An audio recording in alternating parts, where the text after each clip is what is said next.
Oh, what a day to be behind a microphone today.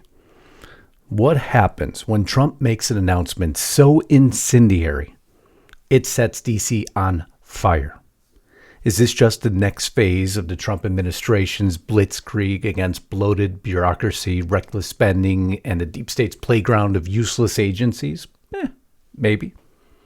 But we're going to dive into what might be the most terrifying thing to happen to not only Democrats, but Republicans. Well, Democrats since Hillary lost Wisconsin, and Republicans because they can't seem to get anything done in this administration. But somebody now announced, all involving the Department of Government Efficiency and his mission to slash, burn, and bulldoze everything from NPR's budget to Biden's regulatory Frankenstein and everything in between. And he's already put a blueprint out there. Something that drives everyone insane because this budget beast is about to tear the swamp limb from limb. And that's the story I'll bring you here in just 1 minute.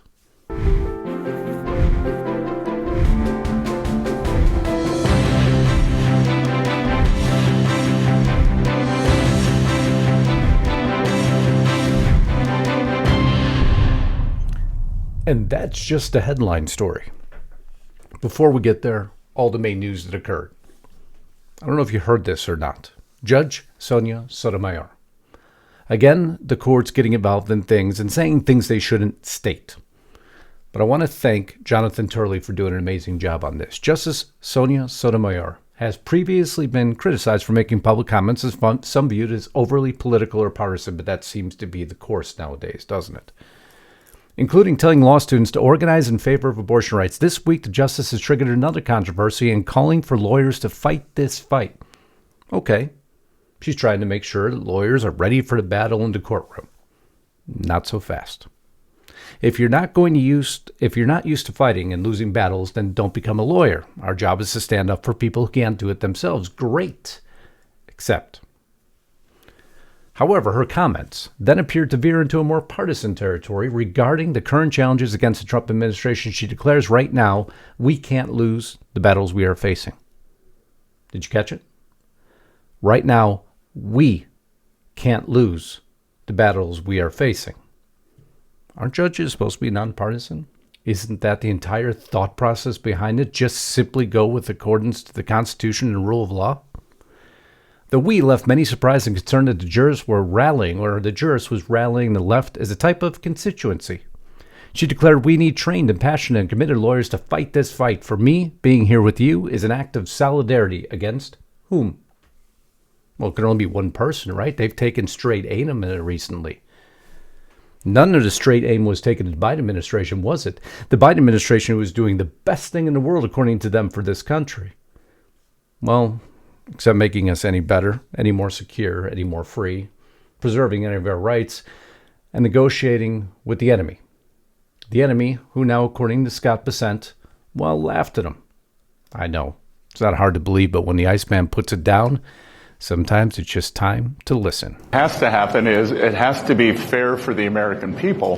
But in January 2020, President Trump produced a template. We had an excellent trade agreement with China, and the Biden administration chose not to enforce it.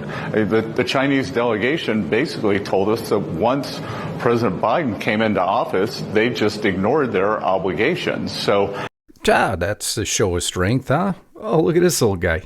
Yeah, look at him coming in. Yeah, we're not going to listen to a word that Trump put in that agreement. We're just going to ignore it and not enforce it at all. And that's why you must always have a show of strength in this political arena. But Biden never had that, didn't he? There's something that's been bothering me, and something I don't think the mainstream media is putting together for you well enough. Now, we played the tapes yesterday, all about what occurred to the Department of Homeland Security, our ICE officers outside that prison in New Jersey, detention center. Just as a reminder, the mayor got arrested. Just as a reminder, here was some of what happened before I get to what's really bothering me on this story.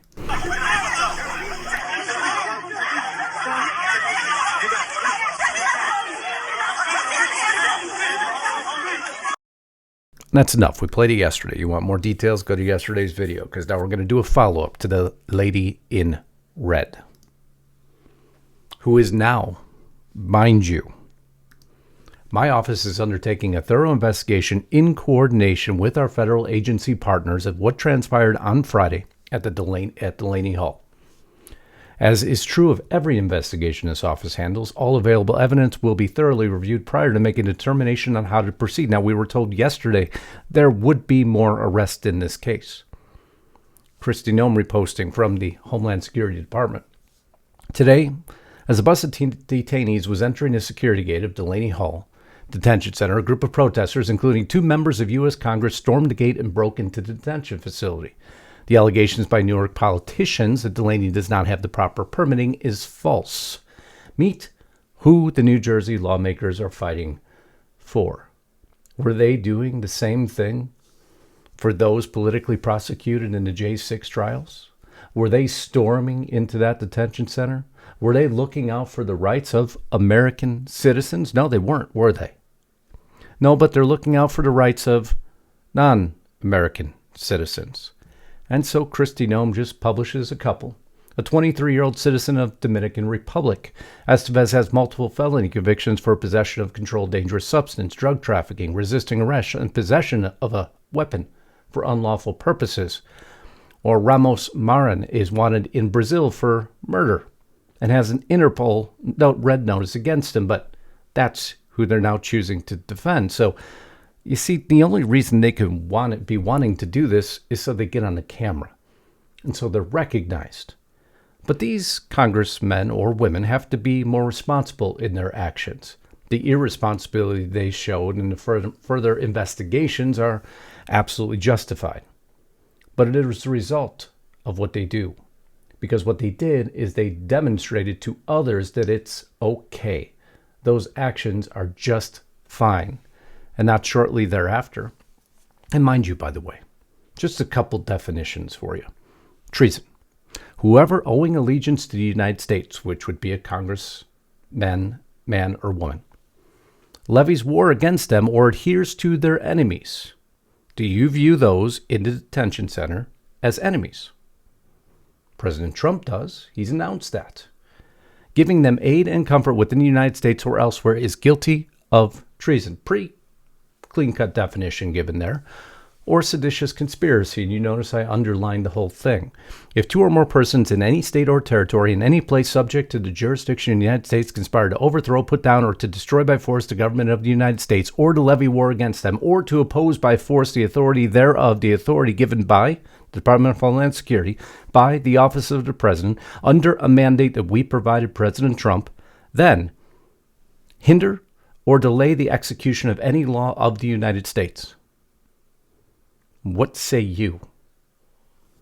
Or by force to seize, take, or possess any property of the United States. You see, they adhered to that little piece once, didn't they?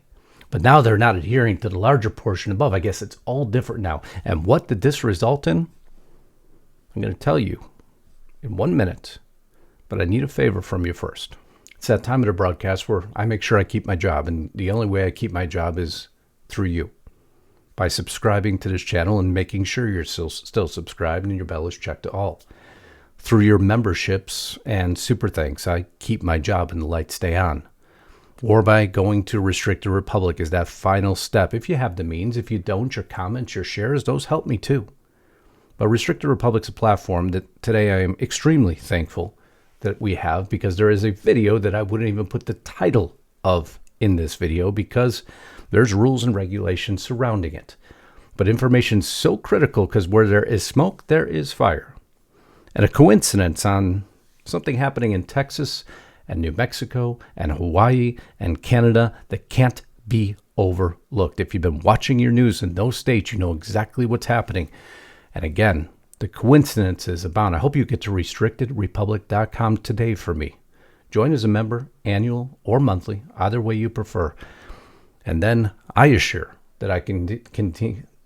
Obviously, I can assure I can't speak, but I can assure that I can continue to bring you the news that matters in the black and white format you deserve. Restrictedrepublic.com. Get there right now.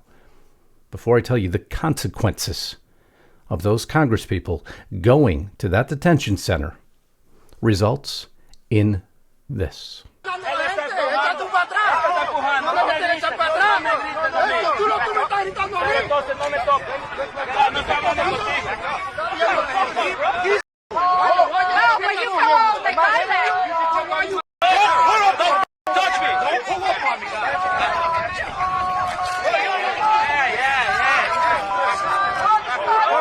You see, once you show at certain people it's okay to go against the law, to go against law and order, they react. So was that the intent? For your soundbite, for your moment of fame, you've now shown it's okay to continue to invade these facilities and endanger the lives of law enforcement. You see, that's the irresponsibility I really have a problem with. It's a part of the picture that nobody talks about. It's uncomfortable. It's part of the picture and other pictures that they don't want to talk about. Like this little graph here.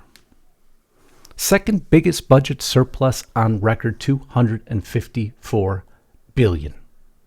Boy, President Trump has no idea what he's doing, they say. U.S. gross interest this is expense versus income. And you see here, first time in a long time, U.S. Treasury federal budget debt summary net receipts versus outlays.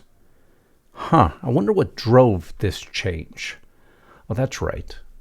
Record customs duties collected thanks to tariffs. So I ask you, does Trump know what he's doing? I know on this network it should be a fairly easy answer, but you'd be surprised at how much of the dissent watches this channel, and thank you for each of you for watching so I can inform you of the facts that the mainstream media won't provide you. Agree or disagree? And I don't mind if you disagree. You notice that I leave your comments below, as long as they're not rude, malicious, or threatening. Well, let's move forward here for a second. If you're restricted, I leave all your comments there. Makes no difference. It's a free platform. What a novel thought, huh? Or novel, depending on how you want to pronounce it. But now we need Mikey Johnson again. Oh, help us, please. This week, the Republicans are meeting in the Tax, Energy, and Agricultural Committees on major pieces of the One Big Beautiful Bill. Republicans need to unify behind their highly respected chairman, Jason Smith, Brett Guthrie, and Glenn G.T. Thompson. Remember, these are the men that truly strive to do what is right for America. I know they're not. I know Mikey Johnson's not on that committee. I wonder if he left that out, though, because there is a big, beautiful bill out there. It's a lot larger than most talk about. I'm going to show you all the details of that bill, because Trump's trying to reinforce this through multiple measures, by the way. Trump seeking $1 trillion in Saudi investments. What's the mainstream media focus on? Something completely different. Now, there's a problem in this meeting, by the way. I'm going to jump around a little bit because it all links together. U.S. President Donald Trump is reportedly seeking $1 trillion in investments from Saudi Arabia in an upcoming visit to the energy, because the more investments they make in America, the greater America becomes. It's a great thought, but there's a problem with Bibi and Trump, because Saudi Arabia wants something that Bibi doesn't want. And Trump is now decoupling the two issues from each other. That's a trouble spot for Israel, mind you. The source, who declined to be identified, said Crown Prince Mohammed bin Salman submitted the proposal, which received Trump's approval. The source confirmed that MBS is looking forward to Trump's acceptance of the Saudi condition for the establishment of a Palestinian state, noting that achieving this would constitute one of the greatest, most important achievements of Saudi Arabia's active diplomacy. Who does not want that? Well, that would be Bibi. Let's skip forward first. The disagreements that are straining the relationship between Trump and Netanyahu, or Bibi, call him what you like. Trump is pushing for a ceasefire and post-war reconstruction plan in Gaza, while Netanyahu has launched a new offensive that Trump privately called a wasted effort. Netanyahu wants military strikes on Iran's nuclear sites, and this story just took shape also. Trump prefers a diplomatic deal. I don't think he's going to get one. Trump said he hasn't ruled out allowing Iran limited civilian enrichment, while Netanyahu strongly opposes any enrichment. But civilian enrichment is the key. So what's happening here? Netanyahu wants to attack Iran. Netanyahu doesn't want Saudi Arabia to have any influence in Gaza.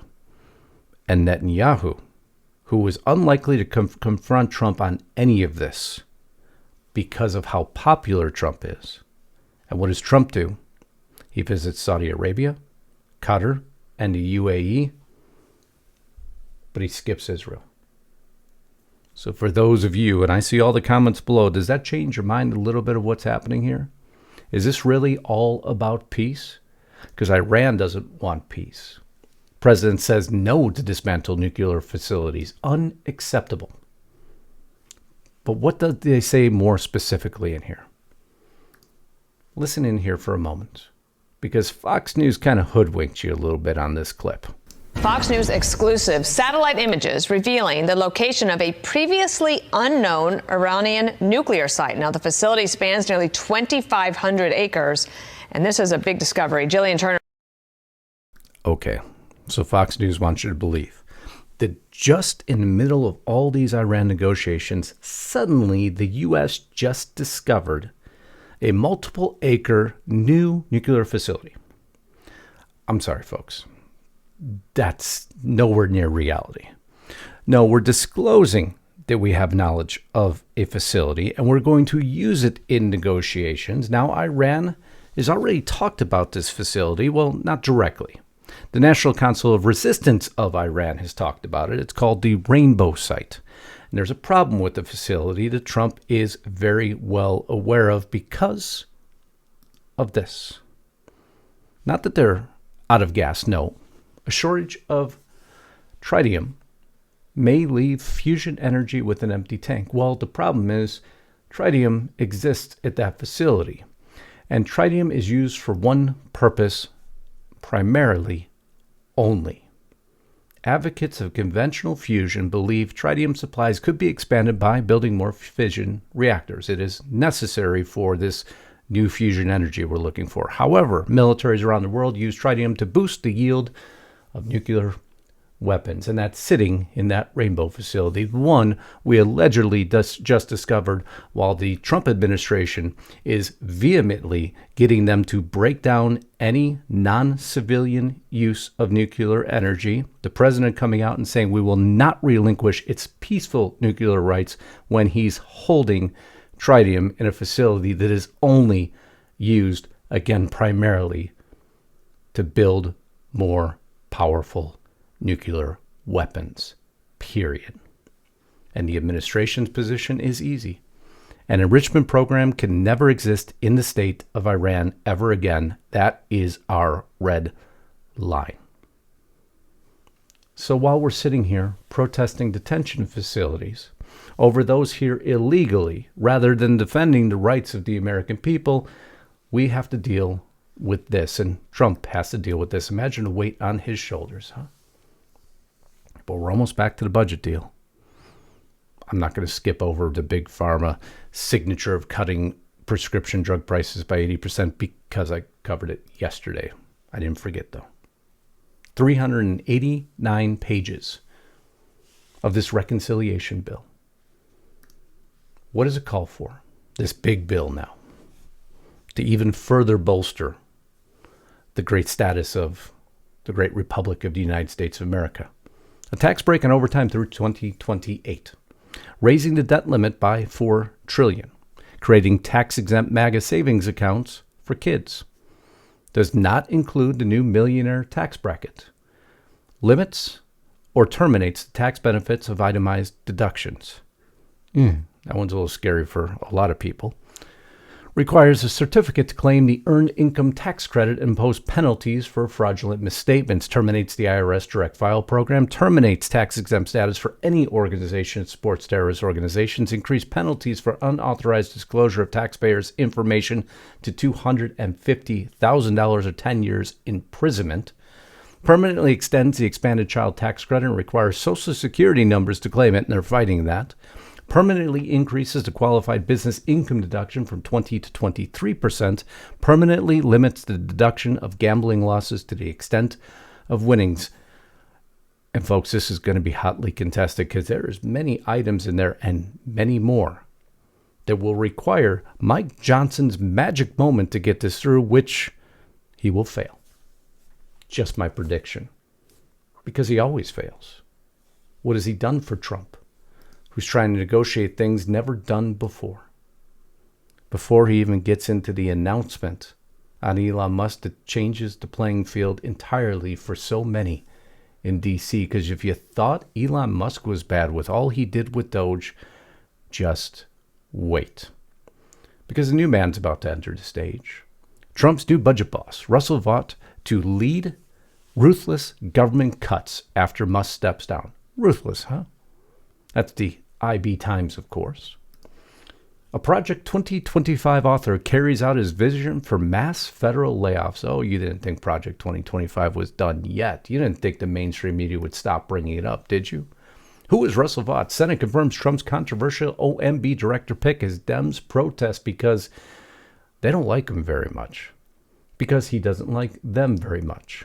He hates wasteful government. He despises overblown government. He, who's already been appointed to another department, will be the new enforcer. Vought, the federal bureaucracy is itself a constitutional crisis, which I implicitly agree with. Do you agree with that statement? Curious. In Wednesday's memo, Vought framed the federal government as costly, ineffective, and deeply in debt, and declares that it is not producing results for the American public. Instead, tax dollars are being siphoned off to fund unproductive and unnecessary programs, as we've already seen. He used similar language in his passages of Project 2025. The overall situation is constitutionally dire, unsustainably expensive, and in urgent need of repair. Nothing less than the survival of self-governance in America is at stake, which, due to overblown bureaucracy, I agree with. I don't care what publication it was written in. Because you may disagree with Project 2025 or agree with it, it doesn't mean every element written within it is false simply because of the title. That's the problem. And why now? Folks on both sides of the aisle, well, they got to look in the rearview mirror, because a lot of the spending that, by the way, Russell Vought has already went against in this memorandum published on February 26th. A federal government is costly, ineffective, and deeply in debt. At the same time, it is not producing the results for the American public. Instead, tax dollars are being siphoned off to fund unproductive and unnecessary programs that benefit radical interest groups while hurting hardworking Americans. That's a great opening statement, isn't it? The American people registered their verdict on the bloated, corrupt federal bureaucracy on November 5th, 2024 by voting for President Trump and his promises to sweepingly reform the federal government. So he created workforces, and he dug in, and he is a strong proponent of mass layoffs, and that will cut the interests of many in the Washington establishment.